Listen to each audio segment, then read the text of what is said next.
This lecture is going to cover Chapter 5, Job Order Costing. And I'm sorry I couldn't set up an online meeting. Today has been a very busy, crazy day, but I knew you needed the lecture. So I thought I'd just put together something recorded, and then if you had questions you wanted to ask, we can either deal with them in the discussion forum, or you can email me. We can set up a time to meet in person or online in the Zoom session and go over your questions. Chapter 6 and Chapter 5 are both covered this week. They go together. They both cover how to keep track of all the costs that are being incurred in the manufacturing process in a given period of time. You'll want to read the differences between the two and the types of companies that would use job order versus process costing. Job order, as the name implies, keeps track of all the work being done, all the products being manufactured in batches or jobs. Sometimes the jobs represent individual clients. For example, my brother's an architect. He might have 3 or 4 different major building projects currently ongoing.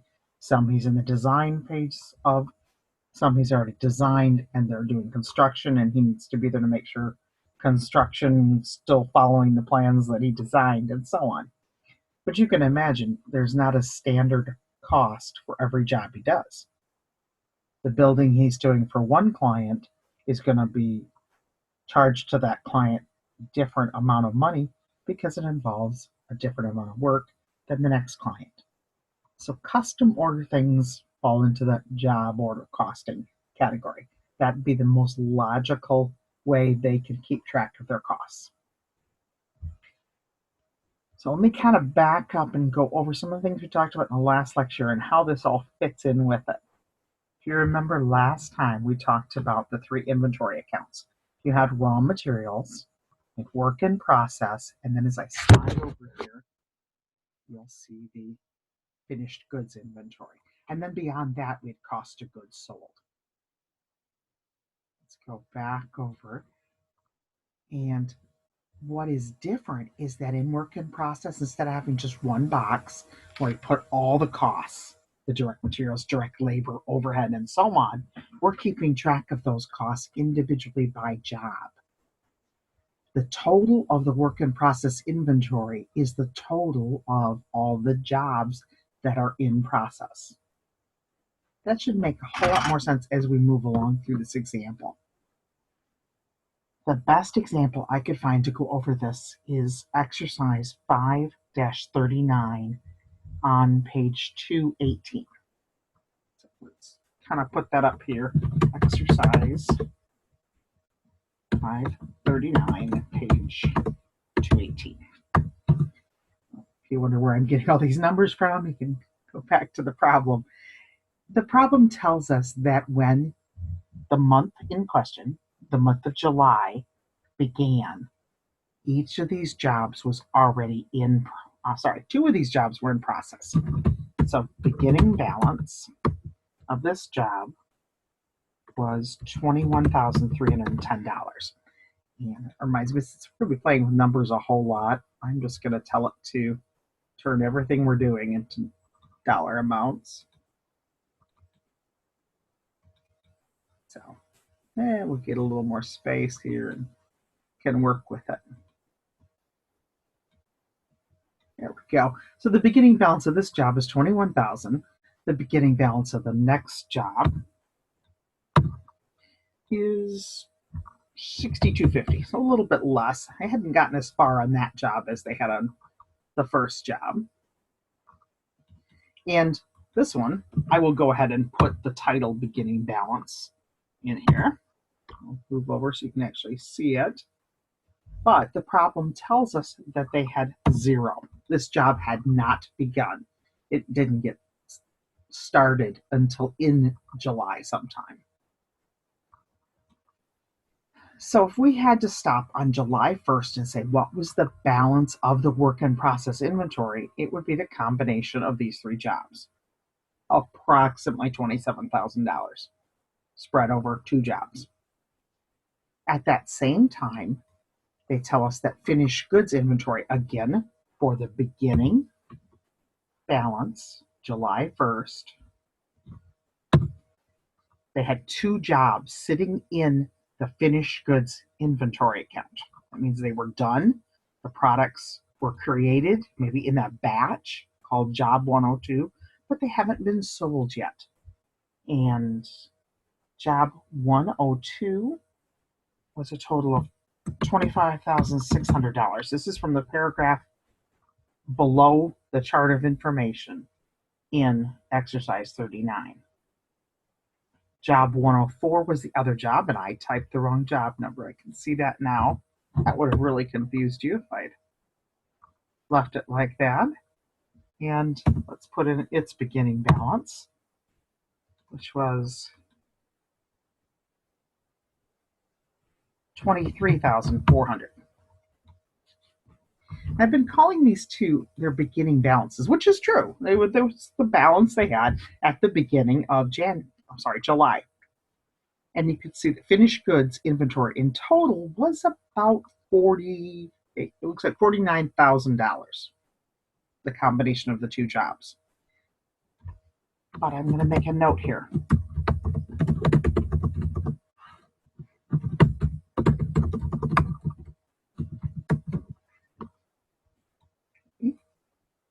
Copy our note over from here to here.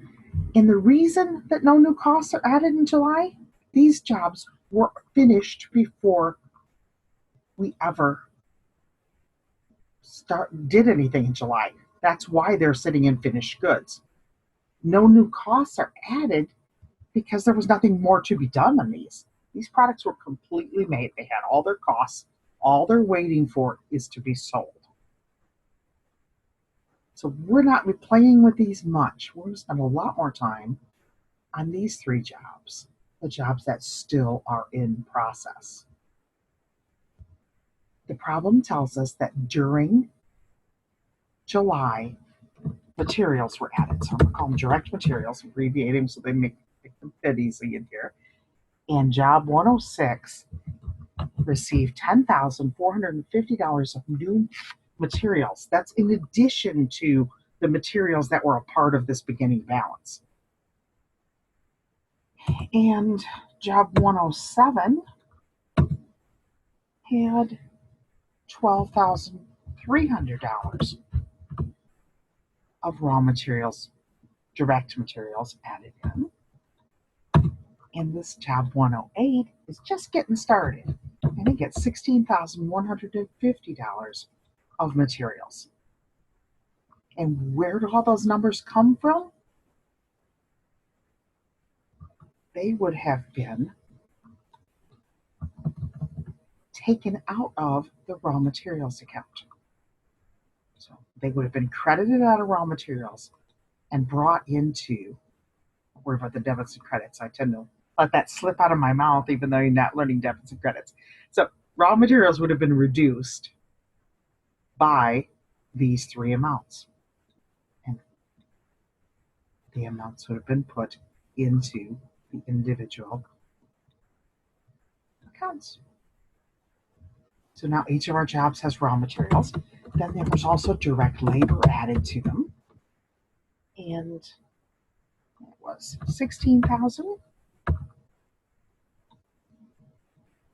$12,200, and $24,000.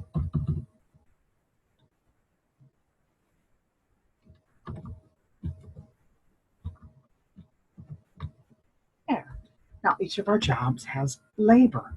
And that labor cost would have come from payroll timesheets, where someone was keeping track of the hours spent on each individual job. So this meant some record keeping. Employees have to keep track of which job they worked on, how many hours each day, each week they're spending on the various jobs. Someone tabulates that and brings that all to here. The credit or the opposite side of this entry would have been to take all these amounts and record them in a factory payroll account. So factory payroll gets one side of it, and the individual jobs get the other part of the entry. And remember, there's one more cost that goes into the cost of doing production, making products: materials, labor, and overhead. Our chart that they gave us didn't have overhead, didn't tell us an amount for overhead. So we have to figure it out. The nice thing is that they did give us some information.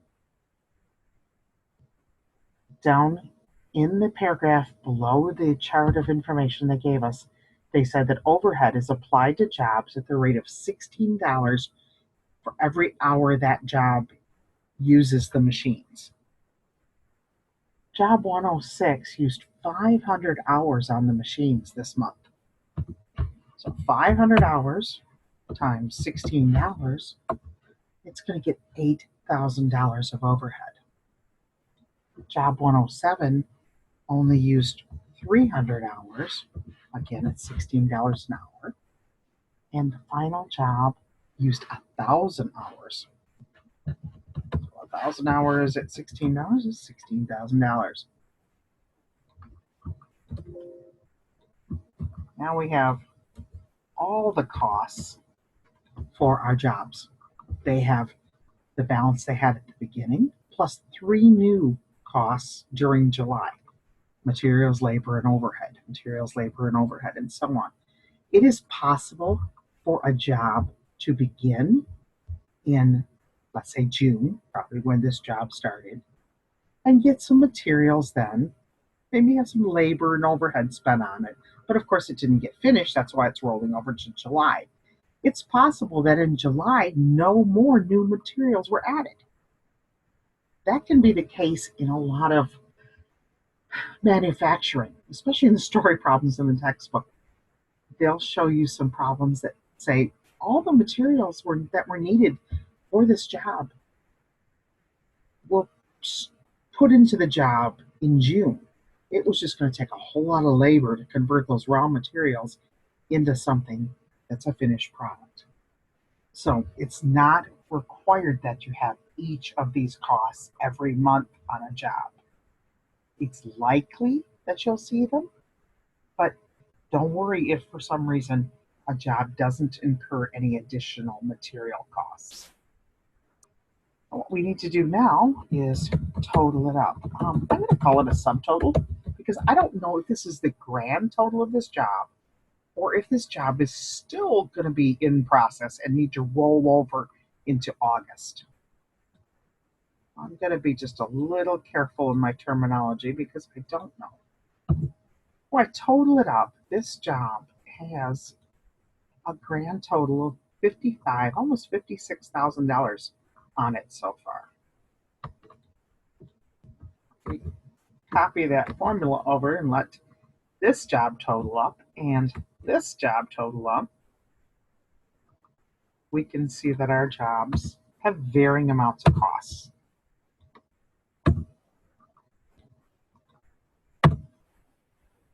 Let's figure out what happened to these jobs. Are they still in process at the end of July?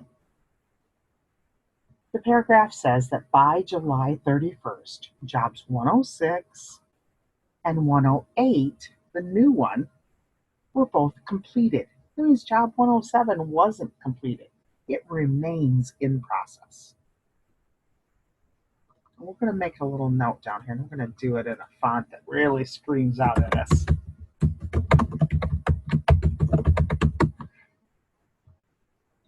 So this job is going to move to finished goods. It won't be in work in process anymore. And so will this one. Work in process at the end of July has a balance of only $35,550 because that is all that's the only job that was still remaining in process. We move over to finished goods. Quit clicking so fast that I make everything go by. Finished goods had already 2 jobs in it. We just brought 2 more jobs into it. So there's a lot of jobs in finished goods at some point in July. If we keep reading in the story problem, it said that jobs 102 and 106, one of the ones that we brought over, were sold. So let's make some notes about that.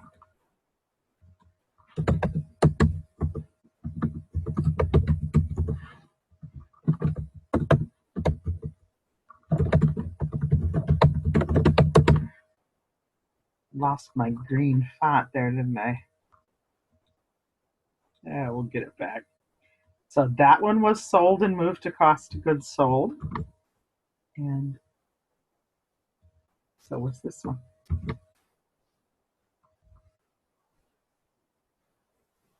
So now let's look at what's in finished goods. At the end of July, job 104 is still waiting to be sold, and job 108 was moved in and it has not been sold. So finished goods at the end of July would be $23,400 plus $56,150. And if we set up a spot to keep track of our cost of goods sold,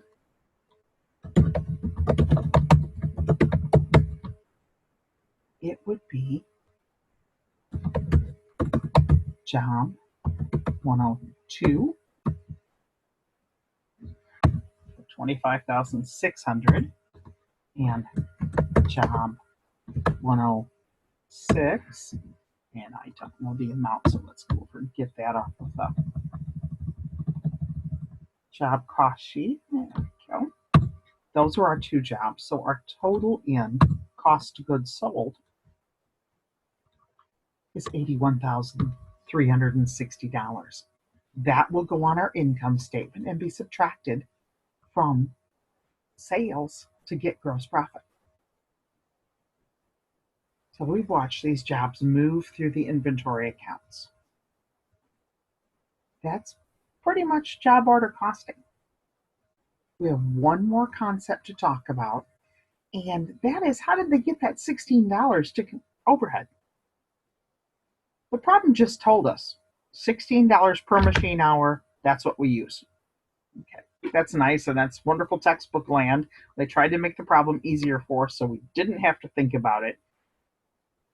But in reality, we do need to understand where these numbers come from. So, how do they come up?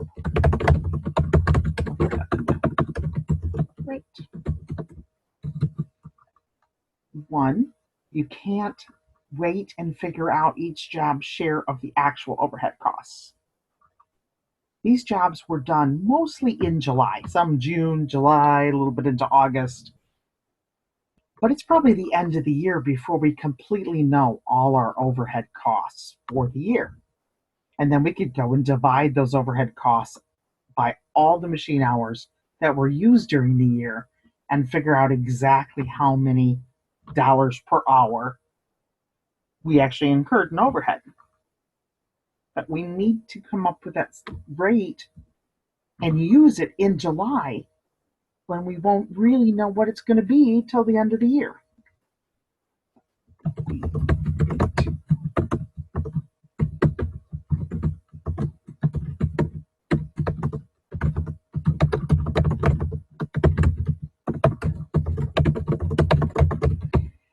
So we need to just take a guess.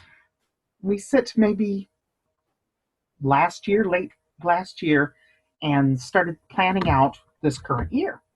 We said, what are all the things that we incur for overhead? What do we think those things are going to cost us this year? Utilities are included, indirect materials, depreciation on the factory equipment, all these various costs that go into making overhead. Somebody's got to sit down and guess each one of them with some looking at past history, looking at trends, and so on. So that's not just a pure guess something out of the top of the head, but with a little scientific method coming up with an estimate. Then they also need to estimate the amount of machine hours.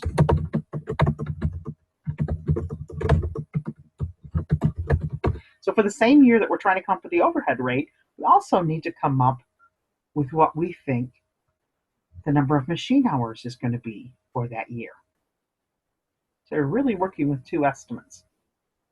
We call the machine hours the driver, the thing that you're going to spread the overhead based on.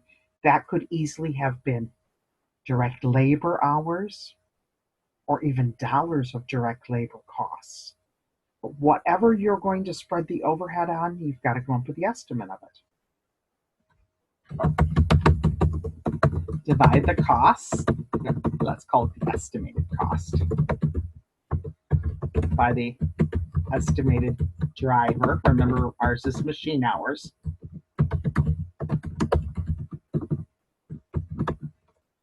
And that gives you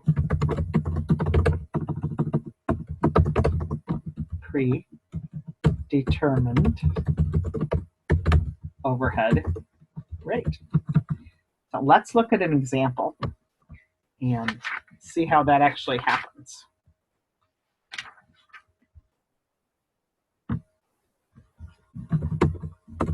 Exercise 531, page 215.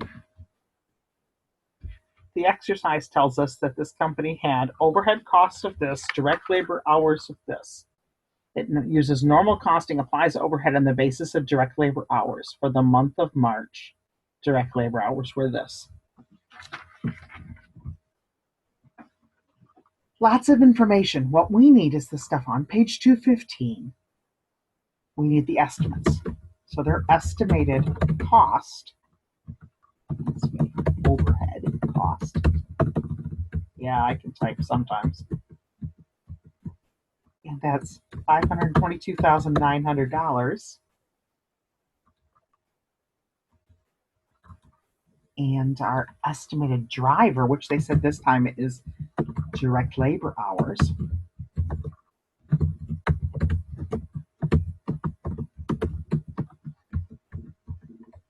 is 83,000 hours. So we need to find a rate per hour. So we say our overhead rate is this divided by this. And let's see if I take this out a few decimal places, if it's, yeah, that's what I was worried about, that there was actually some hidden decimals there. So $6.30 is the overhead rate. They will apply that every time an hour of labor is spent on a job. $6.30 of overhead is applied to the job. And we have to put this in practice. So the exercise takes it a little farther and says, during the month of March, they use 7,600 direct labor hours. So March direct labor hours were 7,600. So they would have applied or given overhead of 7,600 times $6.30. So that's how much overhead would have been applied to the various jobs. They didn't tell us how these 7,600 hours were, whether they were spread over 3 different jobs or whether that represented 25 different jobs, but the money for overhead would apply based on the hours for each job. Now, if someone is keeping track, which they should be, somebody is actually keeping track to make sure that our overhead that really happens, how it compares to what we thought was going to happen. So at the end of the year, they may find that while they thought overhead costs were going to be $522,900, maybe they ended up being $600,000. Or maybe they were only $490,000. This is only a guess. More than likely, it's not going to be what the actual number is. But we sure hope that it's really close. And the same thing with the driver. At the end of the year, they will compare and decide, did they apply too much overhead? In other words, $6.30 was way too much to give out for all these hours that were worked, and they put too much overhead on all these jobs, that would be called over applying overhead. Or they find out $6.30 wasn't enough, and we didn't give enough overhead out to all the jobs. That would be under applying overhead. In either case, as long as the amount is reasonable, and you don't have to worry, the book will be very clear.